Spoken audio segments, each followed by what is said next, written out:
Well, hello again everyone. We're back from our Scotland trip and we've got some problems to sort out with Nikki's e-bike.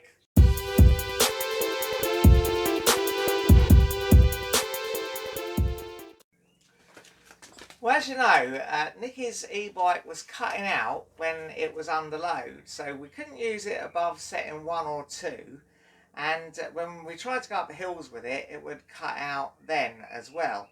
And you could reset it by turning the battery on and off, and then it would give power again.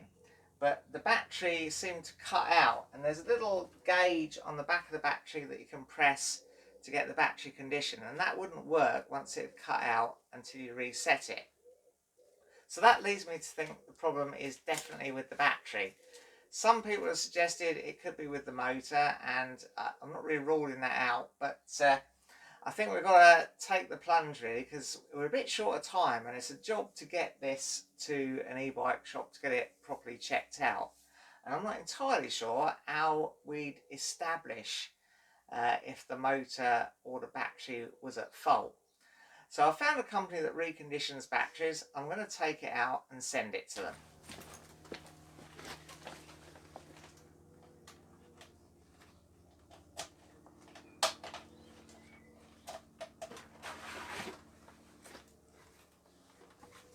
So yeah, our battery here is 36 volt and 8.8 amp hours. And you can see this is the battery condition monitor, which doesn't work with the battery turned off. So if I turn the battery on, it still doesn't work. So it doesn't seem to work with the battery off the bike, which is a bit weird.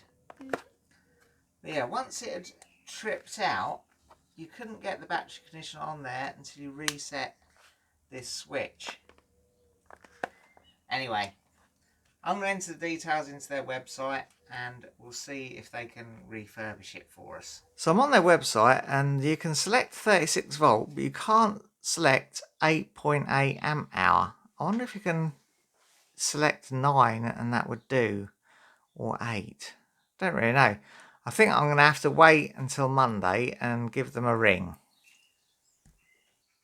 Well, it's a couple of weeks later now, so let's catch up with what's happened with Nikki's e-bike.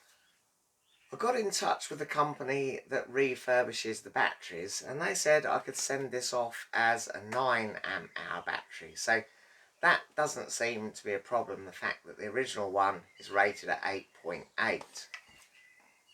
Now I took a look at doing that and entered all the details into the website, but the costs come back at £415. Now remember, I only paid £900 for the bike, so I didn't really want to take a chance that the problem wasn't the battery and spend £415 sending it away, only to find the problem was something else.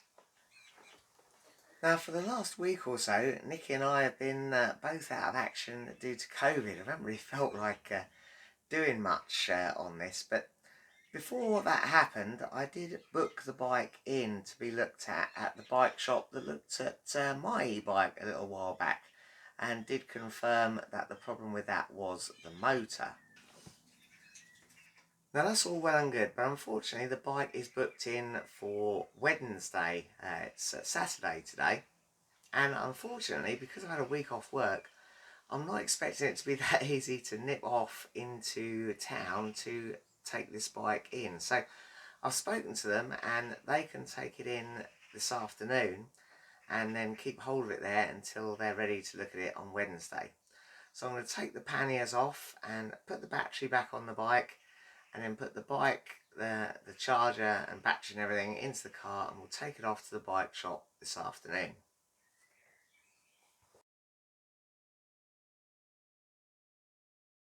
And there we go, it fits quite neatly in the back of the car. I think that's the first time really ever attempted to fold it up.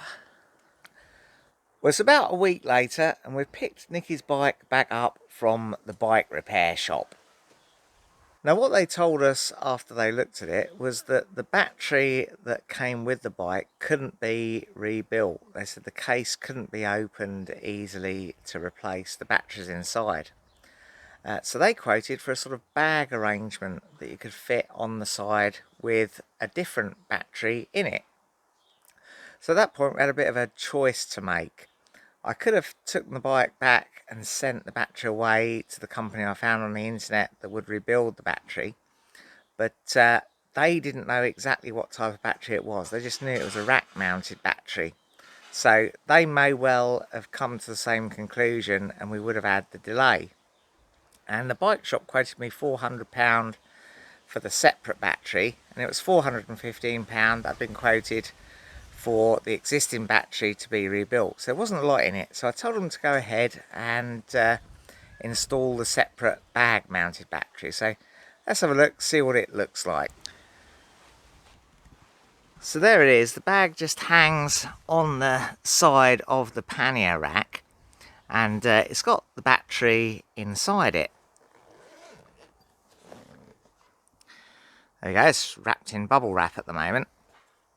And they've connected it through this sort of side pocket with the cable that comes up and goes into the existing battery box, and I assume connects to where the previous battery used to go in. And of course that's just like an empty drawer now. And because of that we couldn't put Nikki's panniers that went over the whole rack back on, so she had to buy a single-sided pannier, which cost us another £70. So we've tested it and it appears to work okay, and yeah, it works much the same as it did before. You turn it on the panel on the handlebars, and the power seems to be about the same. So yeah, I guess we're reasonably pleased with it. This bit's for filming.